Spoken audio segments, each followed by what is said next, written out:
Hey everyone, welcome back to the channel. Today I'm diving into what might be Prince Harry's most crushing rejection yet, one that strikes at the very heart of what he thought was his untouchable legacy. The Invictus Games, once Harry's pride and joy, has become the latest battlefield in the royal civil war, and the news coming out of palace circles is absolutely devastating for the exiled prince. Now, I know you guys are excited for more. But before we delve into further discussion, if you haven't subscribed, come on guys. What are you waiting for? Hit like, subscribe, and ring that notification bell ASAP. So now, according to royal insiders, Prince Harry recently made a desperate attempt to use the upcoming 2027 Invictus Games as a platform for reconciliation with the royal family. In what he framed as an olive branch, Harry reached out to Buckingham Palace, begging both King Charles and Prince William to attend the Games alongside him. His pitch? That the Games, with their focus on honoring wounded veterans, could serve as neutral ground where the family could present a united front while supporting the troops. It was a calculated move, designed to leverage the one project Harry believed was beyond reproach, his work with injured servicemen and women. After all, who could possibly object to supporting wounded veterans? In Harry's mind, this was the perfect opportunity to begin mending fences while bolstering his own image as the compassionate prince who puts service above personal grievances. The response from the palace? A brutal, ice-cold rejection that has sent shockwaves through royal circles. Both King Charles and Prince William, father and brother, delivered the same devastating message. Absolutely not. There would be no royal reunion, no photo opportunities, no pretense of reconciliation. The message couldn't have been clearer. There is no room for traitors in the royal family. This wasn't just a scheduling conflict or a polite decline. This was a calculated, deliberate statement from the highest levels of the monarchy. The king and the future king standing united in their refusal, sending an unmistakable message not just to Harry, but to the world. Betrayal has consequences, and those consequences are permanent. For Harry, this rejection is absolutely catastrophic on multiple levels. The Invictus Games were supposed to be his sanctuary, his one untouchable achievement that would forever stand above the controversies and scandals. He genuinely believed that even if everything else was taken from him, his royal status, his homeland, his family relationships, the Games would remain his enduring legacy, a testament to his commitment to service. Instead, the Games have now become yet another stage for his humiliation. Rather than headlines celebrating wounded warriors and their remarkable achievements, the news is dominated by Harry's rejection and isolation. Once again, the focus has shifted from the veterans to the prince's personal drama, exactly what the Games were supposed to rise above. The timing couldn't be more devastating for Harry. After years of trying to rebuild his image, following the fallout from his memoir Spare, and the numerous accusations he hurled at the royal family in interviews and documentaries, Harry had hoped the Invictus Games could serve as a bridge back to respectability and relevance. Now that bridge has been thoroughly burned. Let's be honest about why this rejection happened. Prince William, in particular, feels deeply betrayed by Harry's public accusations. It was Harry who went on American television and branded the royal household cruel and indifferent. It was Harry who released Spare, a memoir that mocked William's appearance, ridiculed his marriage, and exposed violent private altercations that should have remained within the family. These are wounds that cannot be easily healed with a convenient photo opportunity at the Invictus Games. William's response, that icy absolutely not, speaks volumes about the depth of his anger and sense of betrayal. Sources close to the Prince of Wales say his resentment toward Harry burns intensely and consistently behind closed doors, despite his stoic public demeanor. For King Charles, the calculation was different, but the outcome no less brutal. As monarch, Charles's primary responsibility is to protect the institution of the monarchy. Allowing Harry back into the fold without any consequences for his past actions would send a dangerous message that betrayal has no repercussions, that those who profit from revealing royal secrets are welcome back without conditions.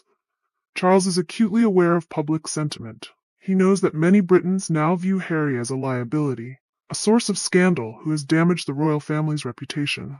By refusing Harry's invitation, Charles demonstrated the strength and resolve of the crown, reminding the world that while the monarchy may offer forgiveness privately, it will never publicly reward disloyalty. The optics of this situation are absolutely catastrophic for Harry.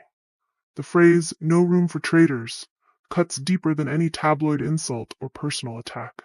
It paints Harry not as a misunderstood son or troubled soldier, but as a betrayer of his family, his duty, and his country. In the language of monarchy, traitors aren't welcomed back. They're erased, excluded, remembered only as cautionary tales. Public reaction has been equally brutal, highlighting the dramatic shift in how Harry is perceived. While there was once sympathy for his struggles, the prevailing mood has turned harsh and judgmental. Social media comments show little compassion, with many arguing this is the price Harry must pay for years of attacks on his family and the monarchy. But here's what makes this rejection truly devastating. It's not just the royal family distancing themselves from Harry. Veterans, donors, and even those within the Invictus organization are reportedly beginning to view him as a liability, a source of negative publicity who's jeopardizing the future of the games themselves. For the men and women who compete in the Invictus Games, Harry was once a hero, an inspiration. He was one of them, a soldier who had served, who understood military sacrifice, who created a platform for their stories. But that image is crumbling, replaced by a perception of Harry as self-centered and out of touch with the values the games represent. Reports suggest that veterans are furious that Harry would even consider using their games as a bargaining chip for reconciliation with his family. To them, Invictus should be about healing and competition, not royal drama. Some have allegedly criticized Harry for turning a veteran-focused event into his personal therapy session, mocking him for his self-pity and attempts to exploit their stories for his own gain. The word betrayal is being whispered among the veteran community, not because Harry left the monarchy, but because he appears to be exploiting the very people he claims to champion, using their sacrifices to advance his personal agenda. Donors are also growing concerned about the negative publicity surrounding Harry and its potential impact on their investment. Corporations are averse to scandal, preferring to associate with organizations and individuals who embody positive values. If the games are perceived as just another stage for Sussex drama, donors may withdraw support, jeopardizing the event's future. Some are already quietly questioning whether Harry's continued involvement is doing more harm than good, and whether it's time to sever ties with him to protect the game's integrity. His rejection by the King and Prince William only reinforces the perception that Invictus is no longer a neutral, noble cause, but an extension of Harry's personal chaos. The humiliation for Harry is complete and multi-layered. He has no role in royal ceremonies, no seat at family events, no invitation to palace banquets, and now no opportunity for reconciliation at the very event he created. Each door that slams shut diminishes him, making him increasingly irrelevant in the eyes of his family, country, and the world. The Sussex brand is increasingly reliant on Meghan's Hollywood ambitions, podcasts, Netflix projects, interviews. But without royal ties and the credibility of being within the family fold, Harry looks less like a prince and more like a man out of place, struggling to find purpose and identity. Once he was the spare, the adventurous prince who served his country. Then he was the soldier prince, the champion of veterans and creator of the Invictus Games. Now he risks being remembered only as the traitor, the man who turned his back on family, duty, and country for personal gain and celebrity status. For the monarchy, this rejection is strategic, designed to protect the institution and send a message of strength. For Harry, it's catastrophic, a devastating setback with long-lasting consequences for his future and legacy.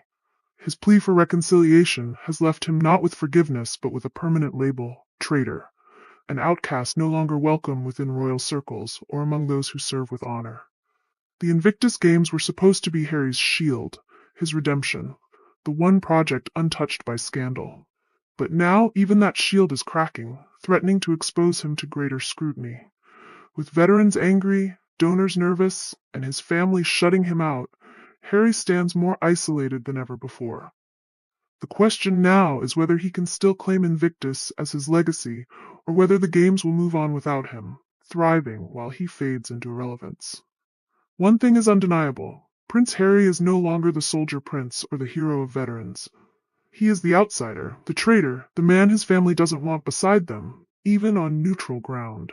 And that is a humiliation he may never escape, a stain on his reputation that could haunt him for the rest of his life.